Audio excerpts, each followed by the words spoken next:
All right. Well, welcome to one last lecture for week three, H Radio 223 part-timers. We are continuing with news. This isn't just as a precursor, this isn't a very long lecture. So just rounding up some investigative and integrating news that we want to chat about, specifically either for talk radio, TV, and web, as you can see there that this is coming from Valerie Geller's Beyond Powerful Radio, and that is in chapter 26, where you can go have a look for reference, integrating news and talk for radio, TV, and web. Short there, 297 to 306. Okay, so throughout this particular lesson, we're just going to be having a look at in particular, one investigative journalist, I would say. But the when I say investigative journalist, we want to obviously look at this particular presenter that goes on air. Really knows his stuff, as all talk presenters do when they do go on air. Very complex, I would say.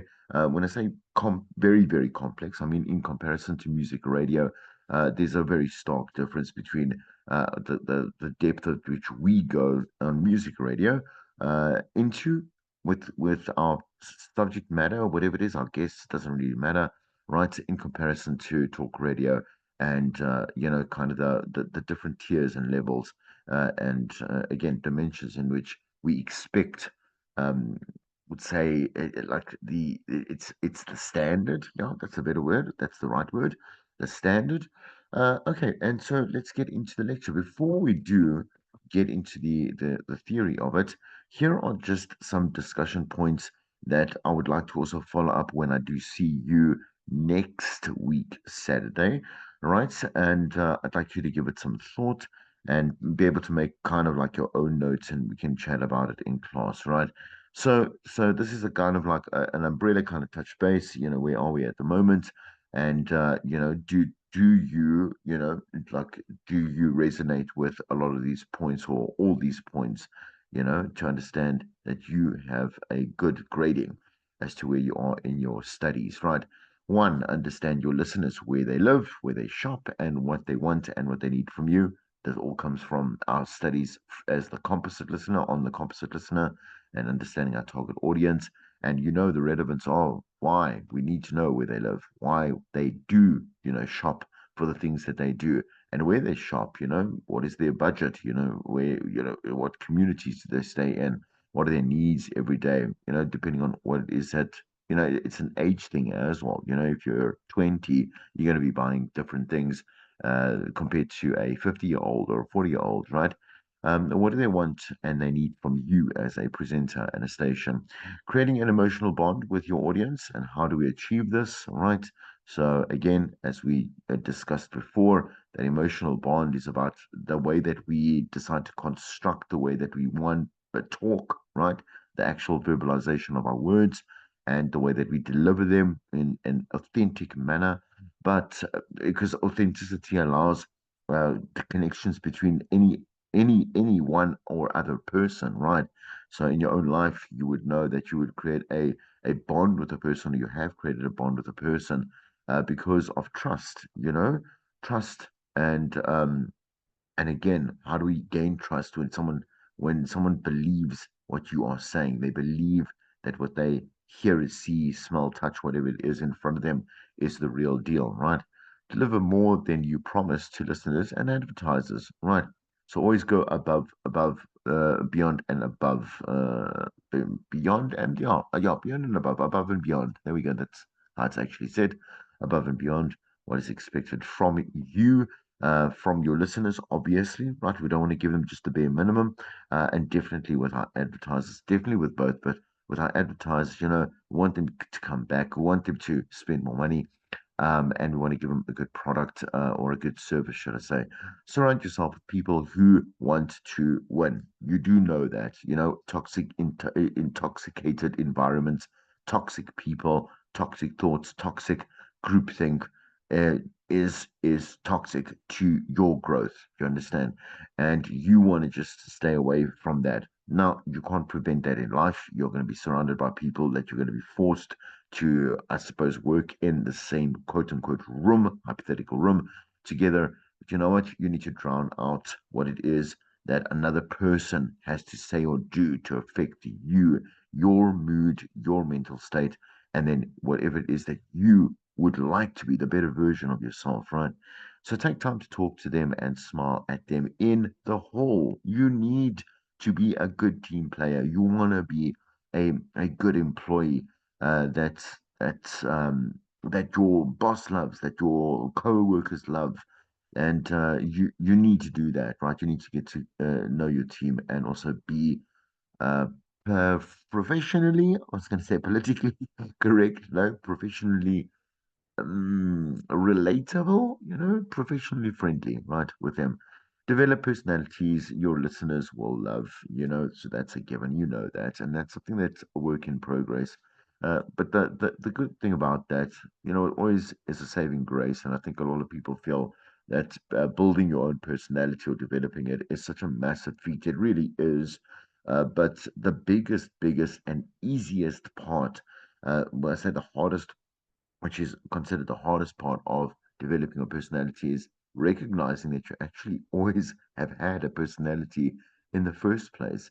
You've never been without a personality. You literally were born with one, you grew up with one, you currently, right now, still have that. You will never, ever, ever lose your personality. And so that's a great thing to know that, you don't have to go and get it somewhere. You can just immediately like start with what you have and grow on that, right? Focus on the positives in your corner of the world, right? Why do we need that? Why is it important to focus on that and not the opposite? So obviously the negatives, just because you know what negativity once again does to you, and your willingness to want to do better in life, to want to do your work, to want to get up in the morning, to again kind of like what is it, upskill even yourself, get you to another level. And you know the world is what it is, and life is the way that life is. So it's not always going to be, and it predominantly isn't easy, and it's not good. It's difficult, and it is full of obstacles. But at any one point, as you are gravitating through those or moving through these particular obstacles, or any particular obstacles and challenges that you do face in your career and yourself, make sure that you ground yourself with the few things in your life that are strong, positive, and a good influence to your overall well-being. Right? Dream up fascinating promotions or special events. We want creatives, right? We want people to come with good ideas, great ideas, and be very passionate about what it is that they'll come up with, create, and know that our listeners, our consumer, right, our client in this case, right, our customer is going to love us even more for doing so. Remember, it is marketing at the end of the day. We're running a business. So the more people that are listening to the station, the more money that we make, right? And do know your competitors. Do not live in a little bubble, what is that? Not a goldfish. What is that? A fish tank? Anyway, God's goldfish memory, right? Which I guess also applies here. But really don't live in a bubble. Do be aware of your direct competitors. So look at the other stations and other presenters that are within the same format, kind of the same style ish, have the same kind of things to offer. Different target audiences, or different people within maybe even the same target audience, or audience group, and know exactly why you need to keep your game up, like make sure that it is competitive one, but also even be better than your competitor. And you'll never know that unless you know how well they are doing and how good they are.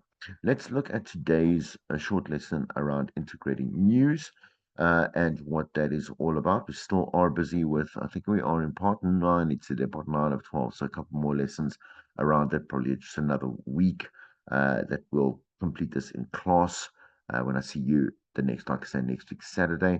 And let's go through this. And I want to play you, like I said, particularly, I think it was, what's his name now? Dave Ross. Dave Ross is the guy I'm going to play some short videos on. So you can see how this particular broadcaster, right, um, uh, has the ability to be just like all talk presenters in this, I'm saying in this context, talk are able to be able to run, let's say, a live event or be able to really, really, when you watch a talk presenter, very informed, once again, very, very, very in control. Kind of the demeanor is completely different. They are to how we are in music radio, just because of that. I mean, it's the two formats are completely different, right?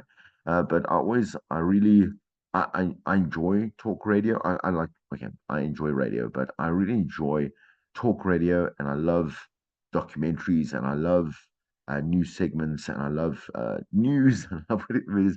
I do always there's just a part of maybe I suppose a media practitioner that really enjoys um, kind of like indulging. Yeah, that's the right word. Oh, yeah, indulging in these various cool aspects of our medium here.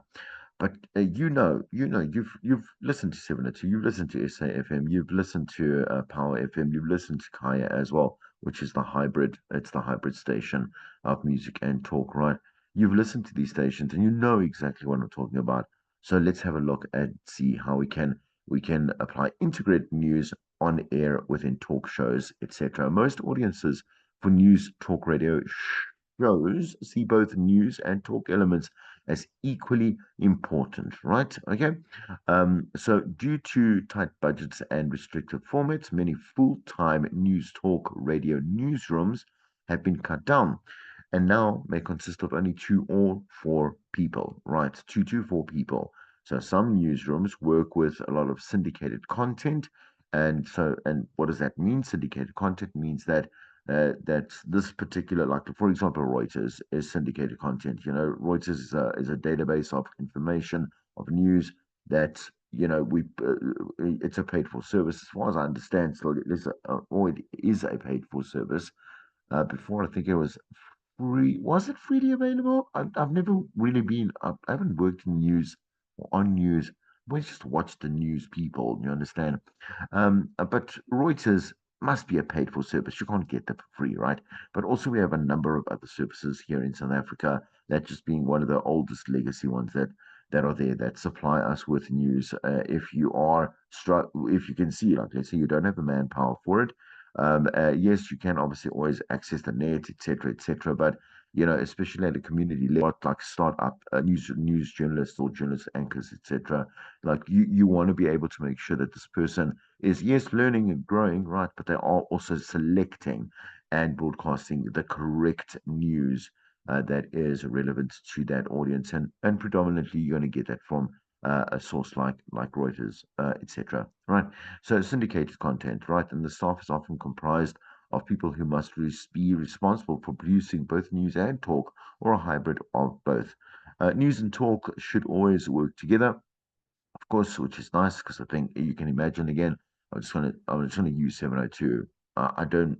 I must say I don't really listen to SAFM. I've tried. I don't quite like it for my own tastes. Right. 702. I enjoy Kaya. I do enjoy portions of Pop Power as well. Um, and and obviously you'll have your own. I'm saying preference, right? When it like a talk station. But if I think about 702, and you would be able to relate to this or understand this. They'll have the obviously they're very elongated news, which is about 7 minutes long. Then news bulletins, 6.5, 7 minutes long. Right, and then what you will literally hear within content-wise, depending on what the format of the show is, predominant amount are talk shows in general, but some are umbrellaed under, let's say, lifestyle, or they're umbrellaed under maybe even, let's say, sex, or health, or whatever it is, right? There might be specialty shows in between. But the thing is that presenter will go on air, and what will they talk about? They'll talk about news, like newsworthy content. We do the same thing on radio, but sorry, on music radio, but you will never hear. I've never heard, and I've been listening to radio forever, right? So I've never heard a a talk radio presenter talk about like their first date, or their first kiss, or their most embarrassing moment, something that we can talk about on music radio. And so in that way, you can understand what I'm saying is true, right? The content will be aligned with a much more quote unquote serious, right? In other words, definitely a current affairsy and news based angle, right? So, okay, news and talk should always work together, but often don't, causing a brick wall. Fight the war against the competition and not each other. Audiences want interesting, relevant talk. In other words, you can look at your news presenters. Let's say you are obviously like one of the main presenters. You can look at news presenters who are also journalists themselves, definitely at a talk station, right? And look at the stories that they are covering so that they can come in and contribute to your show as the core professional that is covering the story, that is leading the story at the station themselves, right? A great opportunity to work together, definitely cross pollinating, between different staff members, or say on air presenters, right? And that's one of the cool ideas that you could use to start bridging the gap between the two. I don't think, even though it does say it, just because it says it here, I'm saying says it on black and white. I particularly do not believe that our like there's such a massive kind of territorial um, competition between news and talk radio presenters here in this country. I think they're quite okay. Where we might find that competition very, very I would say isolated, so individualistic when it does come to music radio with all different roles that are being played there, because you genuinely can't. I mean, you can't compete with her if you're a presenter. What are you trying to do competing, or what are you doing competing with a sports presenter or traffic presenter? So it's individualistic. It's an own race thing. Here, I do understand that there might be bridges that might be crossed, or there are common sectors of both jobs that intertwine. But I don't think the one is necessarily threatened by another or doesn't quote unquote like them. For example, here it says there, but often don't work together, causing a brick wall. I don't think the competition is that serious, right? But anyway, okay. I can only say what I understand and know from, again, working at 702 myself, like it's just not that. Anyway, why don't we talk to each other? Well, here we go. These are the reasons if it does happen within the station. Talk and programming say the news writers, reporters, and producers are always so busy. We don't want to bug them, and that is true. They really are busy, and you know by now that this is, I mean, like the job description is incredibly demanding for a reporter or a journalist, and that's their personality as well. They might not and probably won't have time to clock in, to your show to give you your content or add value to your, whatever it is that you want to do. You understand? The news department will then say the talk hosts are in their own world and don't bother to listen or talk to us. But you do get a lot of egos, and that is everywhere, including South Africa. So partially, this is also true, right? Management says the following: keep them separate because news is fact and talk does include opinion and entertainment, which is 100% true, right? But that doesn't mean like a presenter, a talk presenter, talk show host only talks about opinion. Opinion is based on it is created upon our knowledge of facts that we do come across when we content create. Do you understand? And even in our own world, you can think about, for example, if you have an opinion about the Olympics, right? It's because you've maybe watched the opening, you've watched a lot of, there's been, I think, what has it been, like 2 weeks or so now you've been watching a lot of the athletes and a lot of the competitive. I'm saying the competitions, so the matches, etc., that have been happening. and races and all that types of, you'll have an opinion and say, I feel like the Olympics this year is really great. Some great athletes that have come out. Your opinion could also be, I find it kind of boring, or I found that one particular race a little bit questionable, whatever it is. Did you see the referee? Did you see the comment? Like then you can come up with an opinion. It's based on your knowledge of facts, right? So this here is not fully true. Mixing them would damage our news credibility, and that is just what a hypothetical manager saying a hypothetical thing. On winning talk station news reporters, anchors, and hosts talk to each other both on and off air. This over here.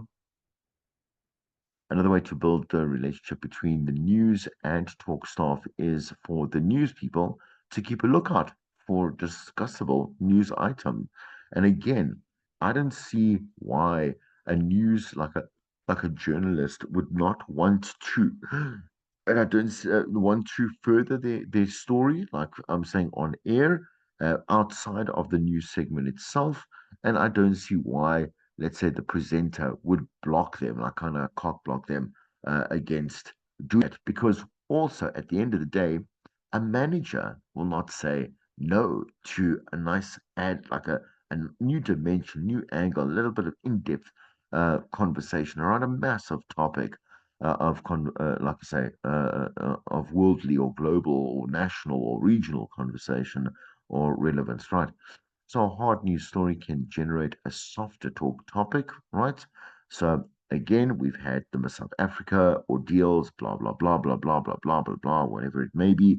But when I say so again about let's say false citizenship or what is it? What's the word I'm looking for? But anyway, you understand there was identity fraud, etc. that has come up and whatever it may be we can generate maybe a softer talk topic, not centered around I'm saying actuality of the Miss South Africa controversy, right?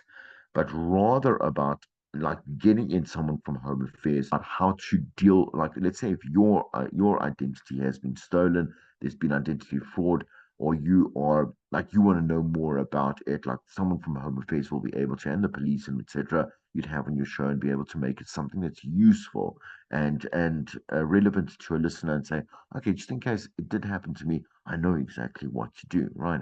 Train your people to save stories about Supreme Court decisions or any polls or items about which people are likely to have strong views, right? And news like a news broadcaster. So I want to kind of like just umbrella everyone underneath there.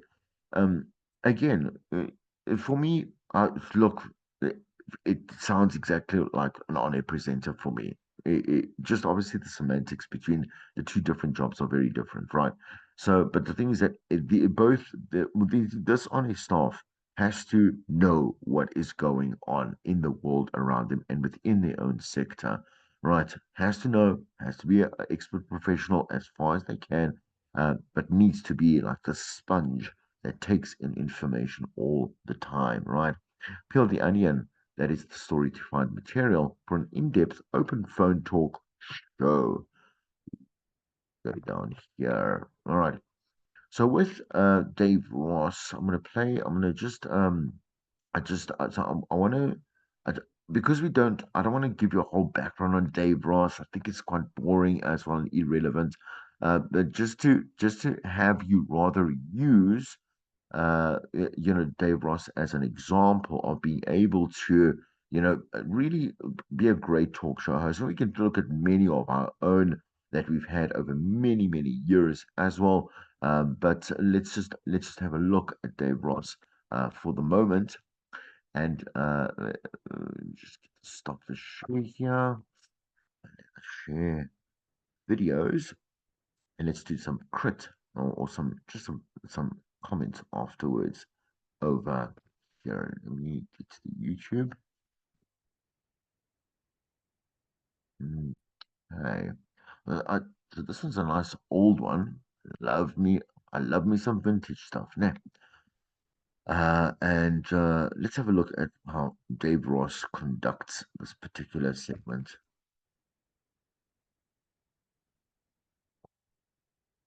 And I know this rubs Palestinians the wrong way. The idea that anybody who's Jewish from whatever country can come in, and the moment they step off the plane, they become citizens. Correct? Would it be okay if the same thing applied to a Palestinian state, where anybody from I don't know, do you have any plans like that, where anybody? Yeah, I mean, my uncles in the Emirates, in the United Arab Emirates. Right. That's for the middle ground. Apparently, I'm sitting right on it. You can keep repeating the same thing. You can keep present you the map that the Here is the map. We have the map right here. No, I have a bigger one here. I have a bigger one. Wait, right here. I have a bigger one. I have the biggest one of all. I've got got a bigger map than all of you put together. Here's my map, ladies and gentlemen. We're going to take a break. We'll be right back. Don't go anywhere. I understand that underlying dynamic. We're going to miss the real importance of this story. What set the stage for this was Abu Ghraib, and they are predisposed now to really dislike us. And Gita, what do you think about that? If this retraction, do you think that will change anything in the Muslim world? I don't think it's the retraction that's having an impact, Dave. I think that you hit it right on the mark that the real story here is Couldn't we fix this very easily by having somebody simply ask the president, point blank, has the Koran ever been used as part of an interrogation technique, and just have him say for all the world to hear, no, it has never, ever been used as an interrogation technique by us? Well, I'm sure that if the president were in a position to answer that question, he would be happy to field it, but I don't know if he is. And my guess is the people who are being asked that question as part of this effort to understand where the truth lies are the people who do know and but who Frank, have if this repeatedly is said this has not happened. Frank, if this is now, if you were accusing Newsweek of fueling Muslim unrest, if this has become that important, then it would behoove the president to stand up and say, we have never, ever used the Koran for an interrogation technique. I think that's pretty much what Condi Rice said today and yesterday. And again, Newsweek magazine has now officially retracted its story about a military probe finding evidence of Koran abuse at Guantanamo Bay. We'll talk more about the story's aftermath after a short break. You can join our discussion, too. Go to our website at connected.msnbc.com. Stay with us.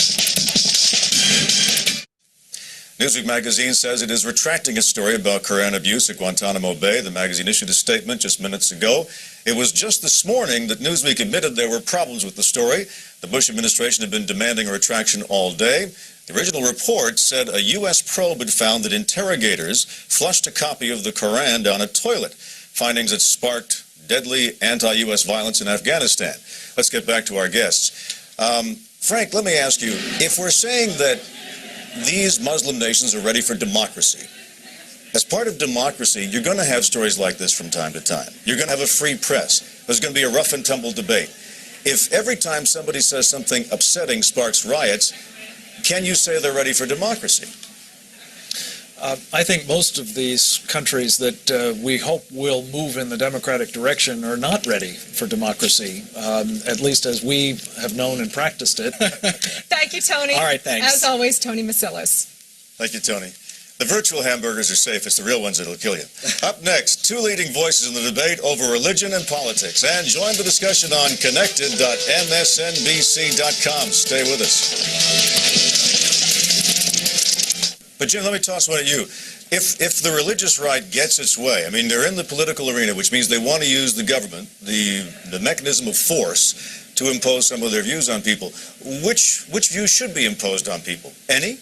Well, look, my views on social issues are fairly middle of the road. I think, for instance, that abortion should be legal but more restricted than it is now. James, That's is there a way, James, to fulfill the agenda of the Christian right without getting into something that I think even they would classify as big government? When you talk about things like the Terry Schiavo case, when you talk about the federal government getting involved in biology classes, that's big government. That's not a conservative notion, is it? Well, I don't think you're usually talking about the federal government getting involved in biology classes. More of your calls after these messages. Which brings me to another point. And I don't quite know how to put this, but we need more Republicans. There is a certain lopsidedness to the partisan makeup of the current legislature.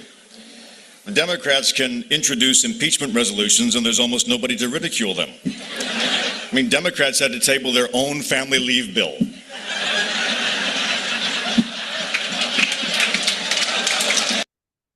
He's good, eh? It's good. So again, like again, we can look at a lot of our own local talk show hosts that have really just made, just made a mark on us over the decades that have passed. I know that you maybe have only been alive for 2.5 or so, but I'm sure you can for yourself just pick out those, that one or even two of those talk show hosts that just have been, part of your life, growing up. And what was the best thing about them? Quite like Dave Ross here, very, very, very, very informed, controlled, knows exactly what is going on at any one point within any one interaction that he is having. Control, control, control.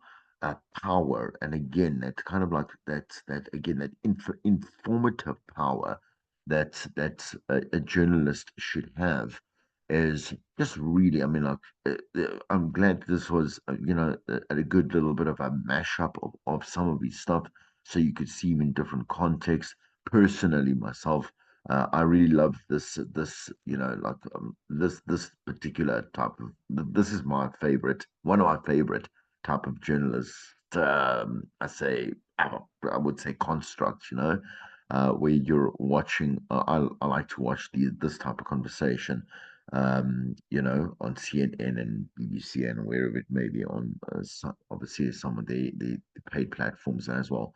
But love things like this, religious right or wrong. There's so much great depth within that conversation. Having a number of different guests, being able to control, and mediate between them also with just this library of great, like I say, like I said, within brevity, so considering brevity, nice, short, strong, informative power legs. Anyway, let me stop like radio perving here. Okay, we're done here with this one here. There's another one here, very short. Okay. I wonder if I picked the right Dave Ross. I think I did. Give me a second, yeah. There is a Republican war over your health care. We all know the Democrats are going to vote for the current Obamacare repeal bill, but the surprise is how many Republicans are actually opposed to it, especially Senator Rand Paul, who says the Republican plan is just sucking up to the insurance industry. Right now, if each of you want to go and buy insurance and you're in a small business, when you get to the insurance company, what's the first thing they tell you to do? Kiss my boots. Needless to say, his lips will never touch a corporate boot. So he stood before a Freedom Works rally on Capitol Hill and said that any organization should be free to form its own healthcare association so Americans can go toe-to-toe with even the biggest insurance companies. And what kind of organizations is he talking about? What if we let you buy your insurance through the NRA? What if you had the head of the NRA call up the insurance company? Now, I know some of you are skeptical, but you got to admit, Wayne LaPierre, the head of the NRA, negotiating your health care policy? We will not submit. We will not be intimidated. And we will win because we are the majority. You'll have no deductibles, no copays, pre-existing conditions welcome, a free survival knife with every heart bypass. What? And if you decide to skip a premium, what are they going to do about it? Sorry, that's very enjoyable for me. That was very, that's big box propaganda. Nice world we live in. Let's finish the lesson quickly, and then you can be on your merry way for the rest of the week, right? Just move this here so I can just see. Here we go. So develop a daily system, some how-tos on how you can be a good investigative, interrogative, or integrative, right? Journalist, right? A news talk presenter. If you want to integrate your news talk product, it takes extra effort. The list that follows is a system to develop a news talk integration, and that's on page 302. One, you should work together with your different departments, right? specifically in this context, news and on-air talk, right? Take today. What will news do with the stories, right? So what will news, so the news department, what will talk do with the stories, and any ideas that has is always gold, right? So prospect, there we go, for gold, right? Pick the right talent for the subject and be flexible when you are creating ideas so that freedom of this contribution can be, excavated to its highest what's highest, I was going to say exponent, whatever it is. Anyway, all right. Develop a daily system. Listen to everyone's ideas. Communicate. Listen to each other. Create a future file. Create a follow-up file then as well. So where are they now? So we can have some long-running stories or follow-up stories. Maybe something happens that we want to be able to cover in 2 or 3 or 4 weeks' time, maybe even 6 months' time, right? Did the child in the custody fight live happily ever after? For example, right? Do not fight over guests, please. There's always a way to share them as well. And should they be relevant across different shows, then why not? It's really up to the decision of the DJ to be like, I'm going to make an executive decision to decide whether or not this particular guest can be reused or recycled or repurposed, right? And just be a bit of, like I'm going to say it, just be a bit of an adult about this. It's never nice when your show isn't obviously granted a guest that you wanted, like you wanted so badly. But if it belongs on another person's show, or it belongs in the news or an expose, whatever it is, and does not in yours, then let it go, because there are many other options as well. And fighting over something like this just shows that you are uh, to, with it's a lack of a better term, but you're desperate. You're thinking to yourself in that moment that you cannot actually get another person ever. This is going to be all and end all. That's how fighting is perceived as. And so you want to kind of stay away from that. You want to know that you are better, like a better practitioner than that, and that you'll do a great show either way, right? Break format when news breaks. So this is when news talent or talk is at its best.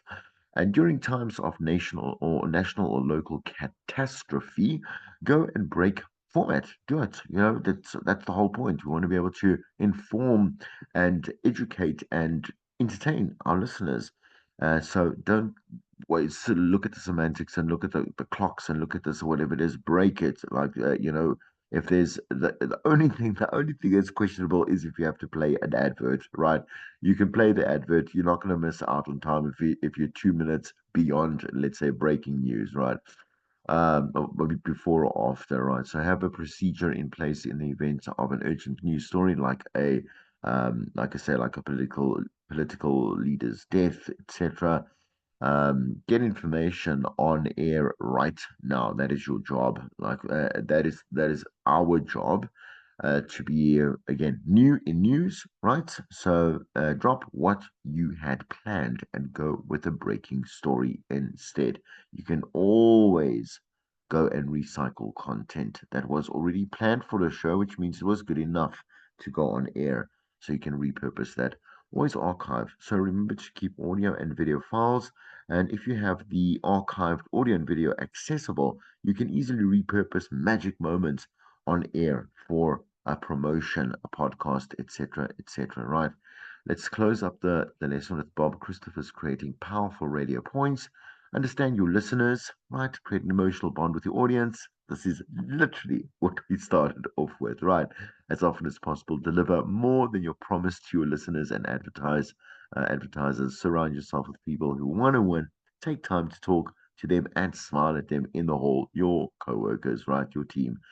Develop personalities your listeners will love. Focus on the positives in the corner of your world. Dream up fascinating promotions or essential special events, right? Remember, it's marketing. Know your competition. Key lecture points are there, right? And I am going to end it there. Have a great week ahead. I'll see you in class next week.